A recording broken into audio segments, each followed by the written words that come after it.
of the Democratic Party in Jinja. Yes. The then Member of Parliament for Lubaga North, Madam Betty Kamya, came to those celebrations. But he was tactical. He said, I'm FDC at that level, and I will remain FDC. Yes. But I've come here to celebrate with you the truth and justice, because that is the ideals, the motto that I feel that captures everything that has befallen Uganda. Lack of truth and justice. And I agree with her. But of course, very many people raised eyeballs, saying, what is this lady doing in the DP celebrations? And to make matters worse, Betty Kamya was putting on a green Gomez. Oh, she came in a green Gomez. Yes, so it looked very funny. But if you announce that now I'm joining this party, yes, then you have joined. But they didn't announce. They didn't announce, but they went to activities. So when they cross the line, when you are seen, but you might be seen in a restaurant. Well, that's different. But this is a political activity which was exclusive. It was a political activity. Yeah, which was exclusive. So what do you think the courts are going to say? Well, it is up to the courts, but because in courts judges give opinions, I hope they will maintain the opinion of the previous ruling. But maybe this time they may say, no, these people were there because they were invited, and this, we don't know the criteria under which NRM invited people, and maybe they were invited as prominent Ugandans who were in Parliament.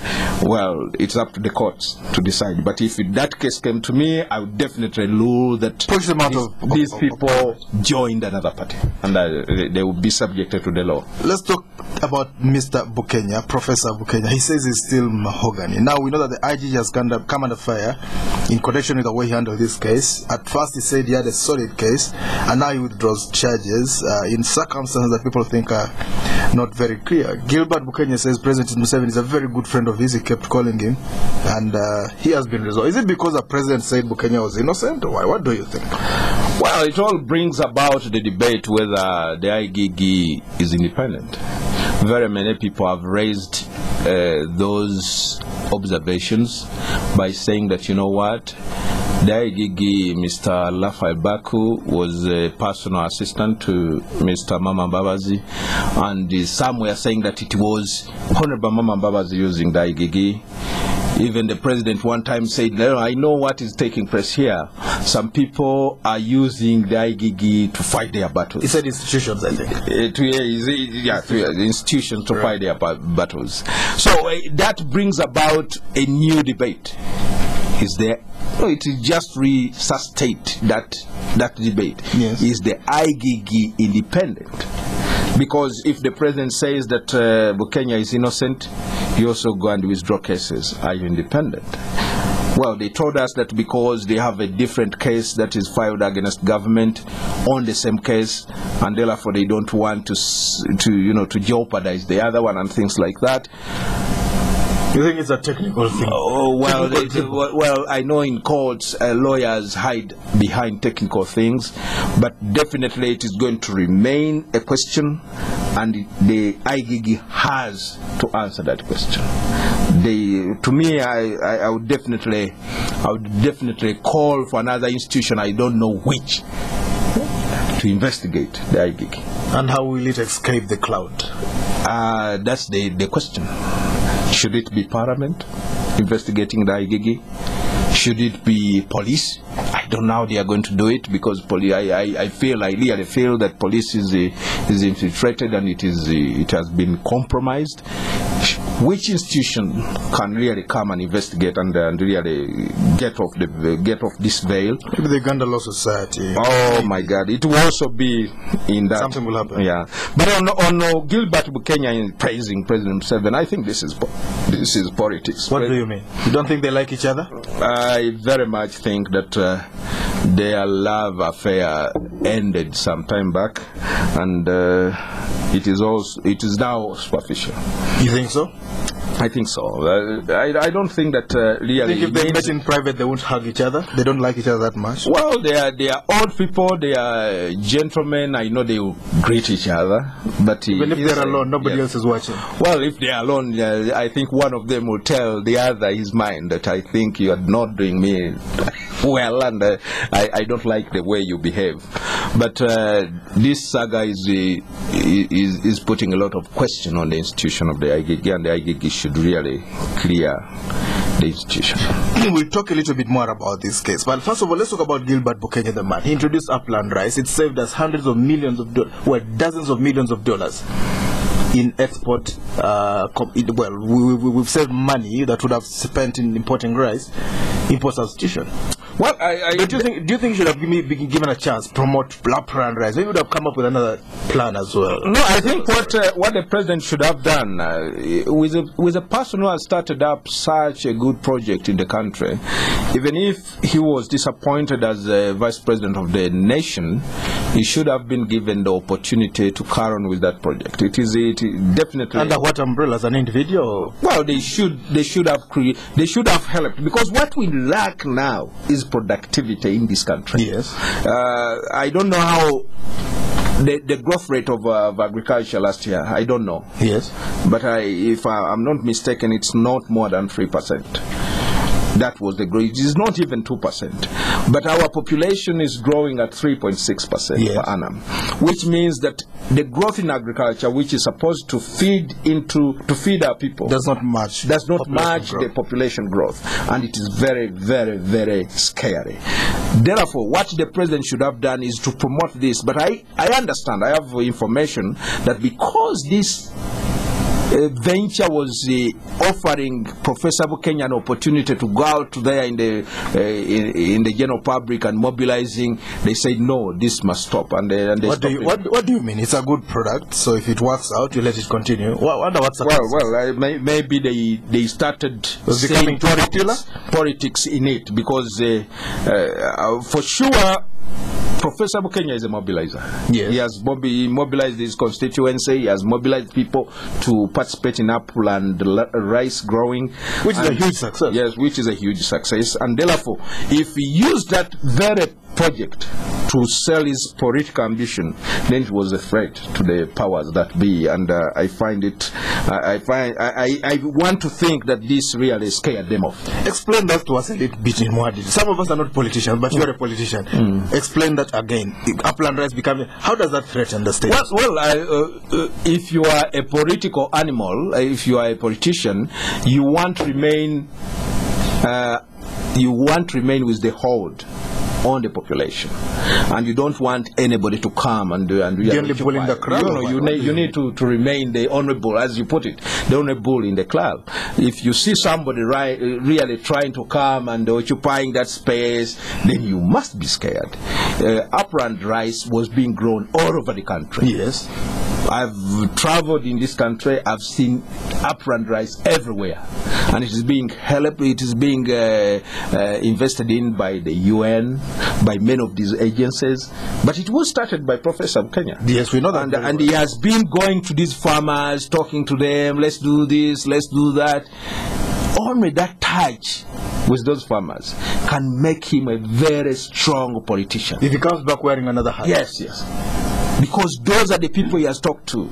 We have a principle in politics that voters don't vote for someone they don't know. Yes. They don't want to vote for strangers. They vote for people they know. And if somebody has come and given you the right to go and fish, yes, instead of giving a fish, yes, then you remember that person. Right. He gave you a solution. Yes. A solution to hardship. Yes. He gave them a solution, and he was a potential politician at the national level. Really? And he was definitely a threat to many people. That's what I see in all these politics. Well, some of us don't understand this. They are too complex for us, for a non-political. No, they are simple. They are simple, but you just don't want to follow because they're a politician. Let's talk about. Maybe he was going to bring something else to ride on that. Let's talk about his nomination. He's within the NRM. Some people think he was going to announce another decision. Well, I also thought so. And as soon as he said he's standing as an NRM, he was nominated, then they said, now those charges are bad for this man. Because they thought that if you let him go, if he goes and stands as an independent, if he goes and stands on a different party's ticket, definitely you are dead politically. Because you mean that was possible? Yeah, I don't know whether he had the guts to do that, but if he did that, it would have been a very strategic political calculation, and he was going to really take them as they come. But then there was that case. It was going to make life difficult for him. Well, it had not been withdrawn. But I can give you an example of Colonel Kizito. He came, stood, he had cases against himself, but I think his crowd was his main defense in those cases. And I want to believe that if Professor Bukenya stood as an independent and those cases remained, of course, they would all turn into political persecution. So they would melt. They would definitely. The IGG would not even handle, because it would be really a hot plate. Oh, really? Yes. We know that Dr. Besi, they said he had raped a woman at some stage. Well, they all said that, and everybody said, no, you are saying this because he's your political opponent. And he had been to South Africa, he came back, there was a tsunami, like some people say. Well, he said the bad government tsunami. I don't know whether that was the tsunami, but when he was arrested, you saw the reaction. People overturned government vehicles, set them on. And I think even this time, when Professor Bukenya was taken to prison and he was released, we saw the euphoria in his constituency. Right. And the President Museveni should testify that when he was going to Kiankwanzi, yes, recently, and passed through Kakiri, yes, he saw the reaction. But what did they do? Of course, they chased him away. Who chased him away? The people. What do you mean? Every time he passed, President Museveni used to pass that area, yes, he could stop, because that is the area where he fought from. He was a darling. The Royal Triangle. And he was darling there. He could stop, talk to the people.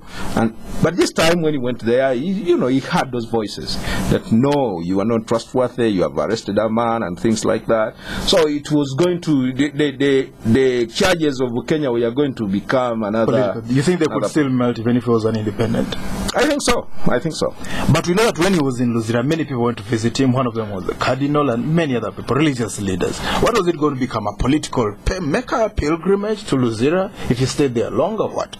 Well, I don't want to read into many of those, but I want to believe that these people went there to show sympathy. Yes. Because when in Africa, when somebody is in trouble, then you all go to him to comfort him and do that. But of course, it had its political connotations. What do you mean? That the Cardinal is going there, and it is the first time that the Cardinal is visiting Luzira to see somebody.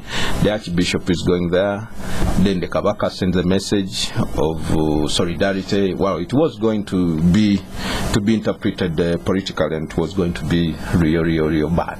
And these are not just other men on the streets. Yeah, they are not common men, they are not common people, but I hope. And they don't do things lightly. I hope they did it really out of, it was a spontaneous reaction, and they went really to see this man out of goodwill. Let's talk about walk to work. We know that Dr. Besi was also becoming, Kasanga was becoming a kind of pilgrimage site. People showing up with watermelons and other things. Yeah, well, that's what I'm saying, that wherever you create a situation, then it evolves into a political situation. Yes.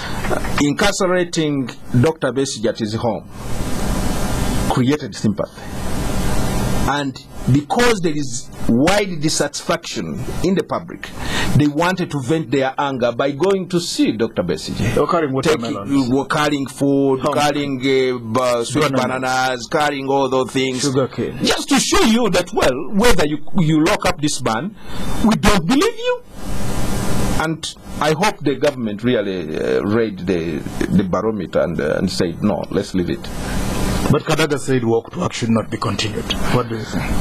Well, that is the view of the Speaker of Parliament, and I have to respect her view. I think she respects other people's view. Maybe other people's view is that they should walk to work. And Kadaga's view says that they should not walk to work. Well, it is a democracy. Everybody is entitled to his view. But she says walk to work has not taken away inflation. It's gone 30% now. We don't know where it's going next. Well, I don't think that Walk to Work's intention was to take away inflation. Walk to Work's intention was to highlight the pride of Ugandans, to the difficulty Ugandans go through. It was not supposed to go and fix the economy. They wanted the government really to come up with solutions to the problems in the economy. And unfortunately, maybe what they can say is that Walk to Work failed, or government just turned a deaf ear towards the people's cry. And that cannot be blamed on Walk to Work. Well, they did their work by really highlighting and pinpointing that this is a problem. And everybody agreed with them that there is a problem. But government said it is not a problem. And that ceases to be our problem. It is now the government's problem. Well, let's talk about the viability of Walk to Work. This man can't leave his gate. As soon as he announces, men show up on his gate, and he can't even get out. Well, he just wanted... How viable is it going to be? Well, he just wanted maybe... he just wanted to come out of his home, but I don't see. The other day I was seeing the president walking to work in Western Uganda when he was going to open up a certain thing. And then Nyafuza walked in the east and in the east.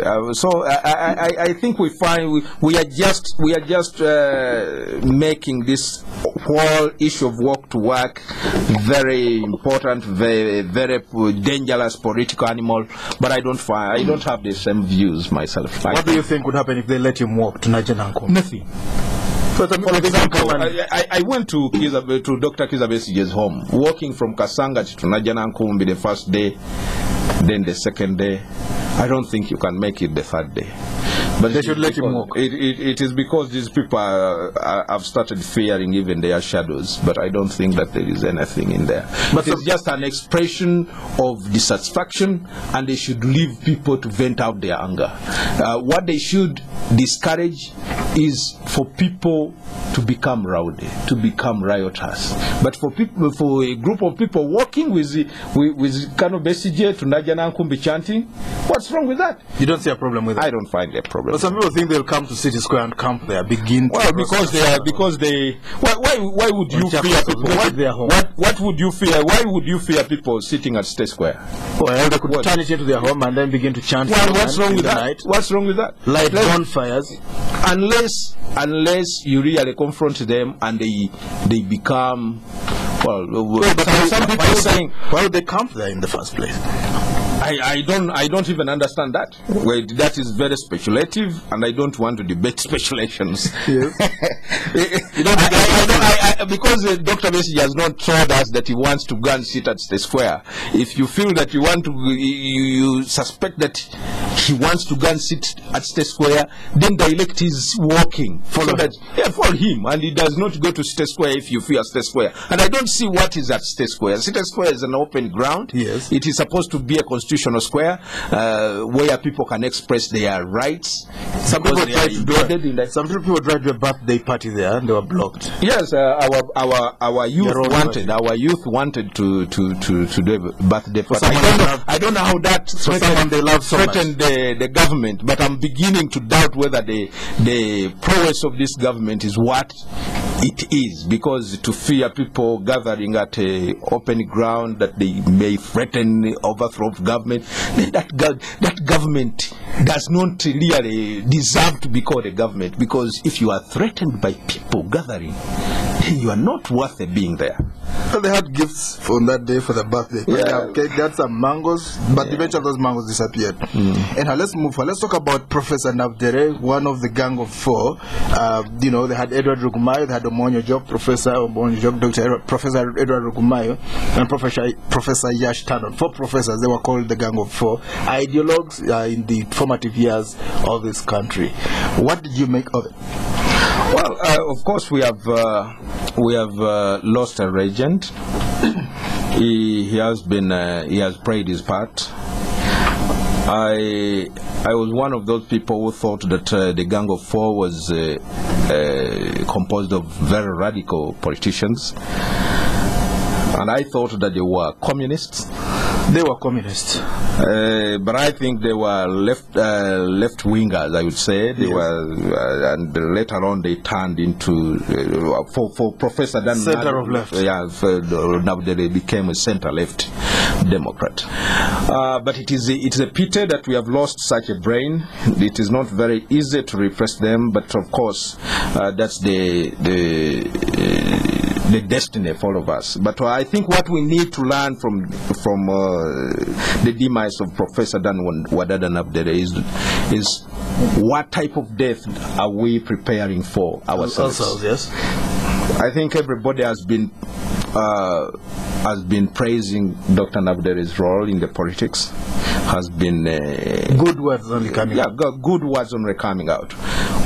Is every politician in the country preparing for that day? Are you going to get the same praise as Professor Dan Wadada Nabdere, or you are going to be like Saddam Hussein or Gaddafi? I think that's the lessons we need to really pick up. The kind of legacy and how you go. Yeah, the legacy Professor Nabdere has left. Need to teach us, need to tell us how to behave in public. When you are in public office, you have to behave this way, this way, this way. Because nobody really has come out and said that, during the UNLF government when a bad man. Professor Wadada Nabdere was at it, then he was a bad man. I remember there's a time we had a press conference at Speak Hotel in the early 90s, I think, and a journalist called him, asked him whether he was a communist, and he didn't like it at all. Why would he deny being a communist when he was a Marxist? Well, there is a difference between communism and social justice. Socialism, yes. Socialism. And when you call a socialist communist, it is very offensive, and they would definitely lose their head. But I know that Professor Nabdere, I interacted with him sometime when he was in the CA and things like that. Right. I think he's just a social democrat. He wants government to invest in people. He wanted government to invest in those social services that really touches the lives and anything that deals with the person. Let's talk about Robert Mugabe as we go. He's 87 years old. He still walks with a spring in his step, and he has also composed a song, a campaign song. Elections are coming next year. You think another rap is sweeping the continent like a wild bushfire? We are waiting for the another lap by President Mugabe, but I would say that Africa should really rediscover itself by really reintroducing term limits in their constitutions, because if you have that, then it is going to solve the problem of the Mugabes who want really to die in office. And at 81, I think 87. you have achieved. At 87, he's actually 87 years old. You have achieved everything. But he still walks with a spring in his step.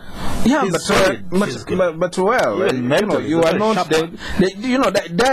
that mentality that I'm the only visionary person around is very, very, very detrimental to Africa, and it should be detrimental everywhere. I hope that this time around Mugabe is not going to unleash violence on the people of Zimbabwe, and you allow them to make a choice for a leader they want. We have to go. Thank you very much, Mr. Vincent Mayanja. Thank you, Edmond. Commentator tonight, Deputy Secretary General of the Democratic Party. Our other guests didn't come. Thank you very much indeed for tuning in, dear listeners. Spectrum will be back on Monday. Up next is the news in English. I've been your host, Edmond. Have a very blessed weekend. The energy god, Alpha Man from Jamaica, is gonna rock a party that close it down. Let's get physical! Alpha Man is gonna rock hella air on Friday, 2nd, 2011. And go